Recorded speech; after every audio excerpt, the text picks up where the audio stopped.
Musongati FC TV turabaramukije twongera tubaha n'ikaze turazi ko muri benshi muba muriko muradukurikira nimbonesha kure yanyu yamirikira abashikiriza amakuru atari make ubu rero tukaba twashitse kuri stade Ingoma nkuko mwese mubibona aho hariko harabera imyimenyerezo tukaba tuhasanze ndetse no mumenyereza mukuru w'umugwa wa Musongati Rukundo Jean Dodier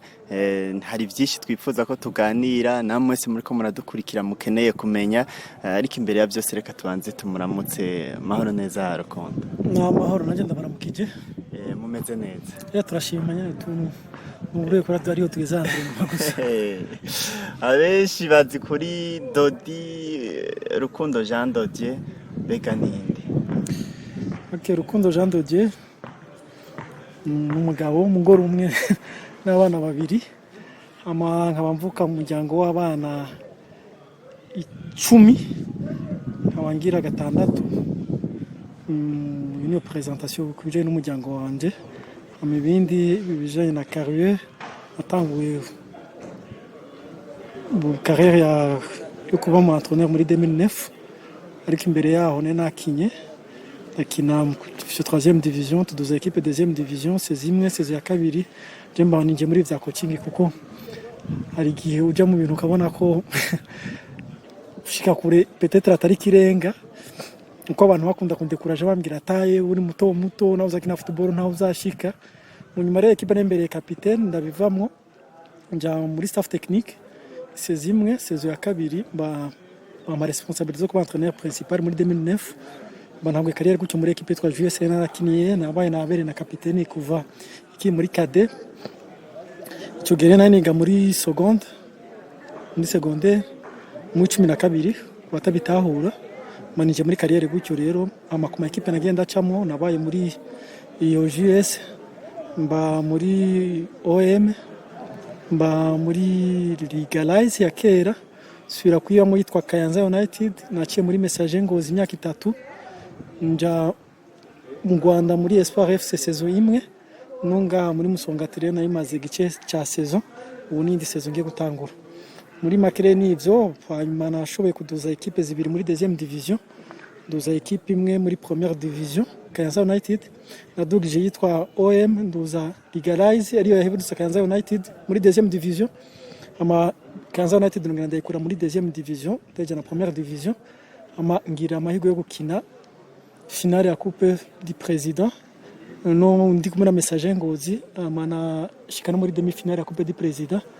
ndi kumwe na Musongati kibanza kizamaze kubona muri championnat kari kinabonye muri Musongati kuri twajeje kuri 5e journée. Rukundo Jean Dodier ati narabonye yuko ibijanye no gukina bitari ivy'iwanje ncanja muri coaching mbega wakina ku nimero zinga mvuze ngo si ivy'iwanje suva ko atavyo narinzi ntabwo nari mujere mubi na gato baraguca intege gusana ninjiye muri organisation equipe akirikare munyuma equipe narindi mwere equipe ikunda kwa mo désordre comité na coaching nkamamezere nk'umu intermédiaire nk'umuhuza hagati yabo mbiva mu gucya mundi je nakina 6-8 kana kine kwishura aho nakine kandi amashuri naciye ko yari amashuri yarasaba joueur yari lycée technique nanabereye na capitaine ntumve ngo nabivuye mu hakirikare siko namujere mubi gusa mugabo abantu bakunda kundekuraje bivanye na tayi ngene muto bambwa ati we naho kina sinimuzashika kure mugabo techniquement ntibaze ko nari muendere Ego techniquement wari muendre ukiri umukinyi birashoboka ba utibuka uwo wigira ko nko mu bakinyi umukinyi wakunda gusomba abandi Erakunda Zidane gose rakunda Zidane toujours na fanari Zidane trop umaze kumenyereza ubu ninde maze kumenyereza mbere nakunda kwigira kuri Mourinho mga mu nyuma maze kubijira bya coaching neza no kubyiga nabo havuye na adopta no gufata umumodo nka Pep Guardiola ni wo coach wa Liverpool Klopp nibo ba modo banje novuga mu aho ngerenga Rukundo Jean Dodier arashitse mu mugwa wa Musongati ndetse ufata equipe itari mu bihe byiza hanyuma uyizana mu bihe vyiza naho warangije shampiyona utari mu kibanza novuga kimeze neza nkuko muba mwaravyipfuza. Mbega ugishika muri Musongati ni wiyumva gute uje mu mugwi wa Musongati uzi n'ibihe wari urimwo ico gihe wiyumva gute? Kuza kwiyangaja n'umugwi wa Musongati ntabwo cyari ikintu coroshe kuko ari ekipe yizina, ekipe igira abafana benshi, ekipe maze igihe iri mu bihe bibi, umva ekipe bavuye kumara match indwi idatsinda, ucumva ari ekipe izina nkiri bari bihe bibi. Mugabo rero cangiye kumfasha ni ekipe ne nabayemo M1 ndiko ndategura competition CAF Confederation Cup nesa ndayifise ko image maze kwiyangaje ngaha ntabwo byanteye ubwoba gose kuko nayi ma difference ndayizi ko kuri bamwe ntari naparvenir gukorije muri période twamaranye. Mugabo novuga ko ikintu cangiye kumfasha gose ngari travail mental. Abajoueurs Musongati ari fise ngo abajoueurs babi, mugabo ari abajoueurs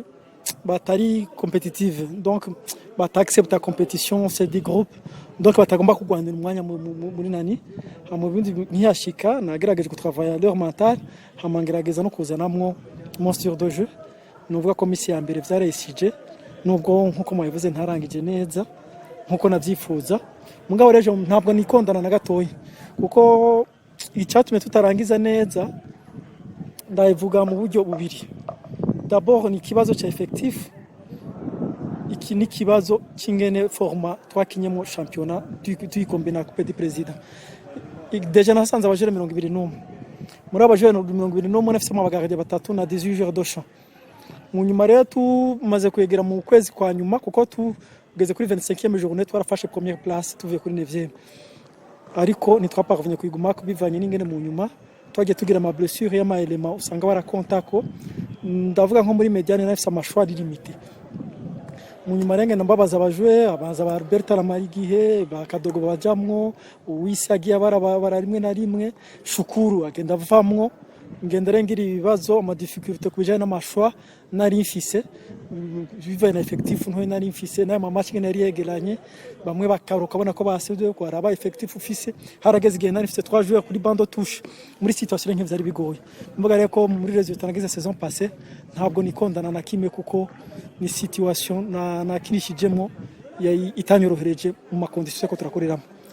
Nivyo bimwe mu vyakugoye birumvikana ko ari abakinyi bagiye barakomereka niki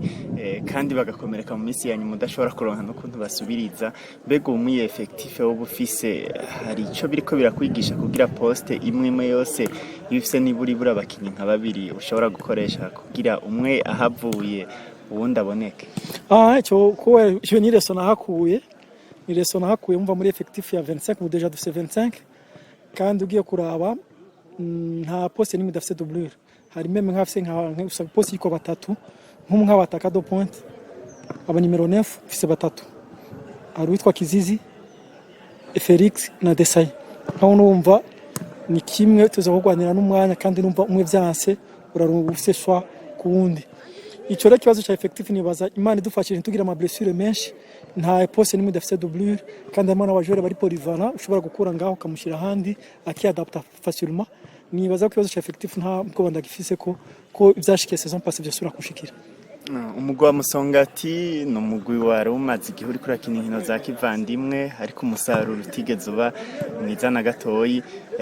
Bamwe baravuga yuko bishobora kubaca intege, abandi bakavuga ati bishobora kubaha icigwa bagatangura championnat bameze neza. Mbega nawe nk'ico ukivuga ko iki nk'umumenyereza nk'umuteknicien ndetse yabikurikiranye yafashije n'abakinyi umwanya munini? Kimwe novuga izi match za precision nabwo twitwaye neza ariko reje nkabifata mu buryo bubiri. Uvuga les 2 premières semaines on a beaucoup travaillé sur la condition physique, twagiye gukora ku byo gutegura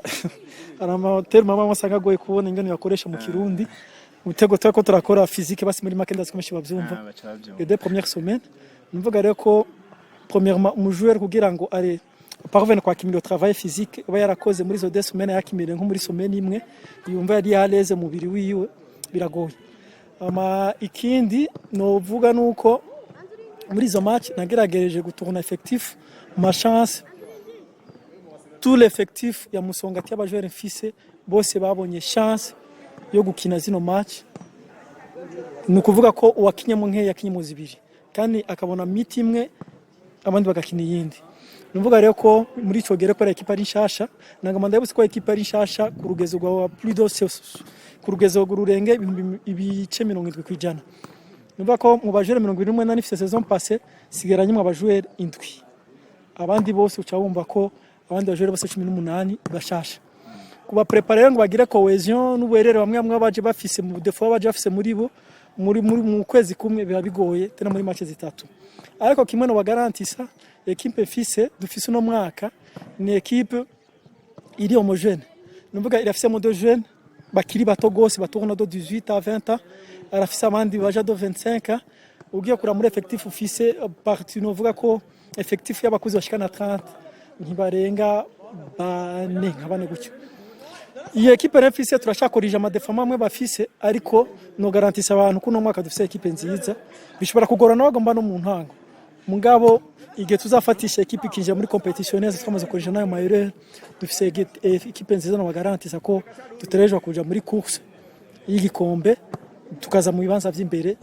igihe bitunaniye gutwara igikombe tukaza mu bibanza vy'imbere ico rero ntabwo bandagifise ko nabutoya.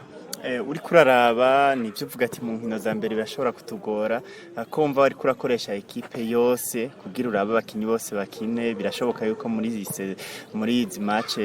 za kivandimwe ari kuravuga ati reka mpima abakinyi bose liste de base umaze kuyironka umaze kubona abakinyi uzokoresha 11 ku rukino rwa Vitaro ko mbona ari muri nondwe. Liste de base ndayifite nibaza ko ari umuntu ari interesa ko muri travail dukora ngerageza kuzanda bashira hamwe kugira bagende tugire tuganya yakoweje ko mwanya simuremure ndayifise mugabo bizankira hari ama poste ariko ama doublure vraiment ari compétent usanga afise presque même niveau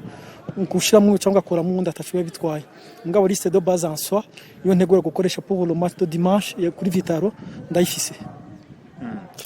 Umugwi wa Musongati no mugwi ukunzwe n'abantu turamaze kubona ko ari benshi kandi turabona yuko baza bakavuga intsinzi yabonetse babishima yabuze nyene ugasanga bariko barabivuga mbega nta pression baheza bakagutera naho uri kuravuga ati je hari ico ndiko ndakosora hari ico ndiko ndaraba nta pression ivyo bija kukugira ko gasanga uragize ikibazo muri uyu mwuga wawe.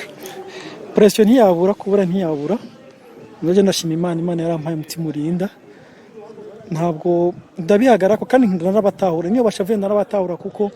iyo baje ngaha kuri match baje kurondera ivyishimo navyo bibona biciye muri victoire bityo tutayibonere bagashavura nuko je ndabatahura gose ariko kimwe bomenya nuko equipe ni shasha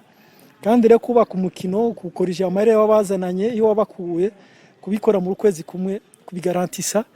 novuga ko biba bigoye ariko kimwe ntabwo bafise kuko ndizeye ko kwitwara neza muri no saison tubifise cyo nabasaba ni kimwe bakomeze kudushigikira bakomeze no kwitwahangana tutatangura neza mugabo icyo nzi nuko tuzagira iherezo ryiza. Rukundo Jean Dodier mushobora kuba mubanye neza n'umugwi wa Musongati kandi bimwe turabibona mbega namba atari banga hari amasezerano mufitaniye amasezerano ameze gute niye ntumbero ya Rukundo Jean Dodier muri no mugwi wa Musongati muri no mwaka. Ya masezerano mbere twadufitaniye yararangiye ariko vuba turongereza indi saison imwe uko ntabwo nkunda gusinya amasezo menshi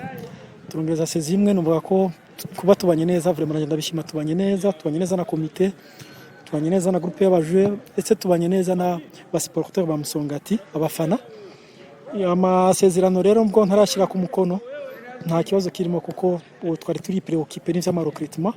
jewe nta kibazo ko kongeza amasezerano n'equipe ya Musongati nta kibazo na kimwe ndabifisemo bientôt ko ivy'ama recrutement biheze au cours de cette semaine ndongeza amasezerano y'umwaka umwe. Niki wabasezeraniye naho atamasezerano murasinya niki niho ushaka gushikana na Musongati uno mwaka? Aho ushaka gushikana Musongati hari shidafise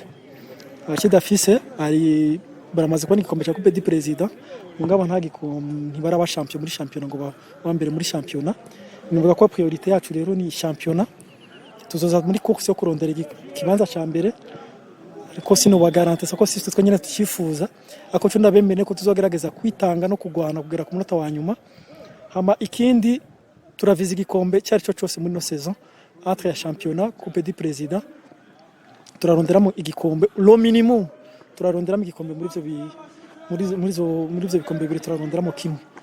Mugabo kwezo no mwanya rero ko ntarinja muri championnat muri ngere tuyinjiyemo sindabona ni na image championnat officielle pour cette saison no sezerana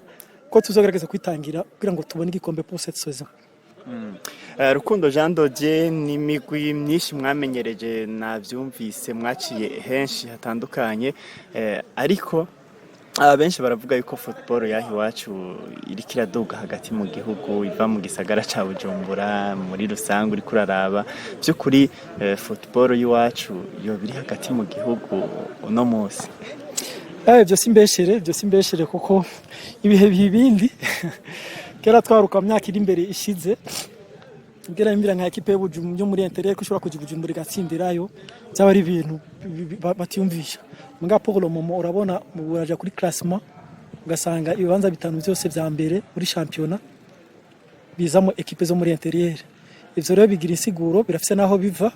ukuvuga ko muri intérieur barakundishije umupira w'amaguru n'abarongozi b'ama equipe muri intérieur baritanga bashiramo uburyo nico gituma rero ubona ko abajere dukinisha saba muri intérieur benshi tubakuri Bujumbura. Mugabo football ni uburyo ko mu equipe muri intérieur yafise uburyo niho birukira ugashaka kubona rero abajoueurs bari talentueux gusumba za equipe zi Bujumbura. Muri intérieur vraiment c'est déjà confirmé football muri intérieur aduze niveau gose irengere y'Ibujumbura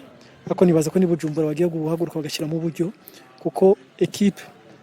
resultat n'uburyo birajana kenshi. Nk'umutekinisiye turiko turarangiza ikiyago cacu kuba ariko badukurikira kuri Musongati FC TV nk'umutekinisiye uri kuraraba hariho ama academy bariko bariko bararondera imigwi nk'ubu nka Musongati kabifise B n'izindi ibi byo ntitubona ntibirimwe mu bishobora gutuma umupira muri intérieur ukomera ko mbona imigwi yo hagati mu gihugu nayo iri kiragerageza.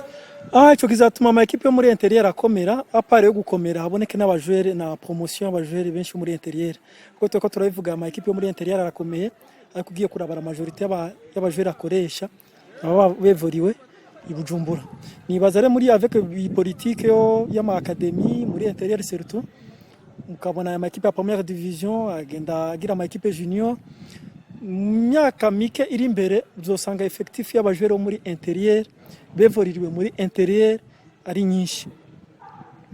Kandi nibaza ko nindi siguro ndabiha uri kuraraba ku y'ama equipe